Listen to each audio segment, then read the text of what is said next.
Salut les mémonistes, ici Mémorole. On est d'accord, la bouffe, c'est la vie. Le gras, c'est la vie. Eh bien justement, aujourd'hui on va utiliser les techniques de mémorisation pour vous sauver la vie. On va mémoriser des recettes de cuisine à l'aide de la mnémotechnie. Vous êtes prêts? Générique!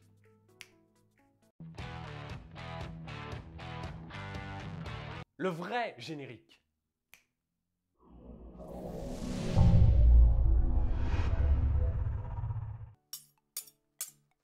Bienvenue dans ma masterclass. Aujourd'hui, nous allons apprendre à faire un moelleux au chocolat comme ma grand-mère le faisait. Un moelleux gourmand et croquant. Alors, pour cette recette, vous aurez besoin de chocolat. Ah non, pardon, autant pour moi, vous aurez besoin d'un palais mental. Prenez un palais mental d'environ 5 spots, une table de rappel de 0 à 99, une bonne maîtrise de la transformation, un petit peu de méthode des liens, vous saupoudrez le tout et on peut commencer. Pour mémoriser une bonne recette de cuisine comme le faisait ma grand-mère, il faut évidemment connaître tous les ingrédients, mais il faut également connaître le processus d'exécution des tâches. Eh bien oui, peut-être que vous savez que vous avez besoin de chocolat, mais comment savoir quand mettre le chocolat? C'est à cela que va nous servir un bon palais mental. Il nous permettra de retenir les informations dans l'ordre. Et notre table de rappel va venir nous permettre de retenir la quantité d'ingrédients dont nous avons besoin pour réaliser notre moelleux gourmand et croquant. On commence. Tout d'abord, nous avons besoin de 240 g de chocolat de notre bon pays. Ensuite, nous partirons sur 150 g de beurre afin que ce soit savoureux. Ensuite, 7 œufs de poule bien frais. Ensuite, nous partirons sur 25 g de sucre semoule, une pincée de sel et 30 g de farine. Maintenant, la recette. Je vais utiliser ce palais mental pour mémoriser la recette. Et maintenant, si vous me le permettez, je vais utiliser une histoire pour mémoriser des informations. J'imagine Pablo Escobar mangeant du chocolat dans son pain quand tout d'un coup la Vierge Marie assomme Pablo Escobar avec un morceau de beurre au bout de son lasso. Je vais caler cette histoire dans le premier spot, mais avant je pense que je vous dois quelques explications. Pablo Escobar représente pour moi le 240. Or, qu'est-ce que Pablo Escobar mange? Il mange du chocolat.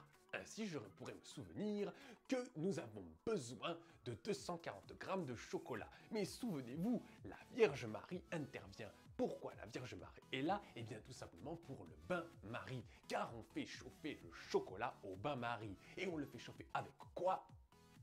Exactement, mes petits poulets. Nous le faisons chauffer avec un petit peu de beurre. Mais combien de beurre exactement? Eh oui, 150 g de beurre. Et pour moi, le 150 renvoie au lasso.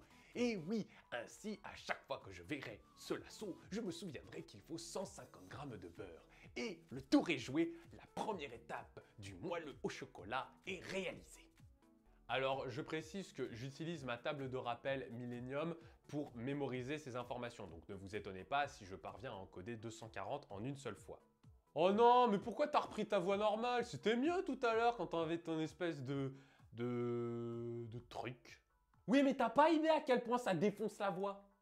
Deuxième étape, battre les œufs avec un petit peu de sel. Et voici l'histoire que je vous propose. J'imagine James Bond en train de frapper des œufs, mais à force il se blesse au poing et met un petit peu de sel sur ses plaies. Je vais pouvoir mettre cette histoire dans le deuxième spot, mais avant, je vous dois évidemment des explications. James Bond est là pour symboliser le 7, car c'est notre fidèle agent 007 qui sauve le monde contre les vilains méchants. Ensuite, n'oubliez pas que James Bond se bat contre des œufs, car nous avons besoin de 7 œufs pour cette fameuse recette. Mais ensuite, il met un petit peu de sel sur ses plaies. Et le sel, c'est pour le sel. Parfois, j'ai aussi un esprit tout à fait classique et mignon. Nous pouvons passer à l'étape finale. Nous allons mélanger le sucre et la farine aux œufs. Et voici mon histoire. Après une apparition du Père Noël qui, joyeux comme il est, me jette un petit peu de sucre pour me souhaiter joyeux Noël, je lui jette des œufs en retour pour lui apprendre le respect.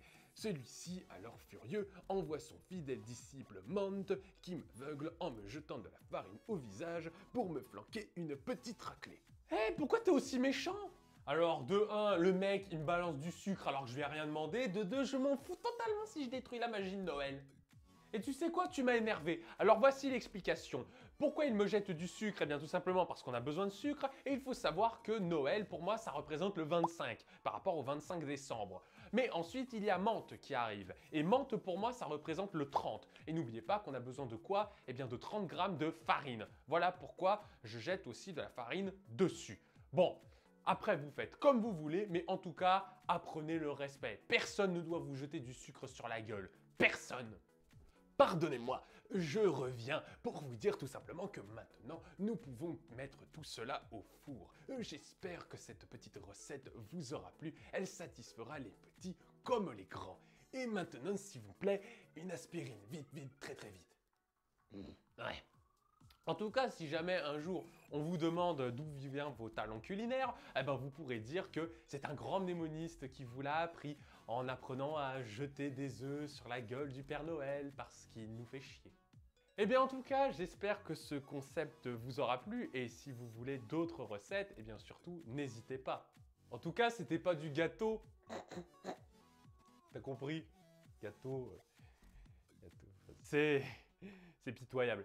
En tout cas, si jamais vous voulez mémoriser plus de recettes, eh bien n'hésitez pas à le dire dans les commentaires. Et nous verrons si le clone raté de Cyril Lignac voudra bien ressortir et vous partager quelques secrets. Sur ce, je vous dis adios mes mémos.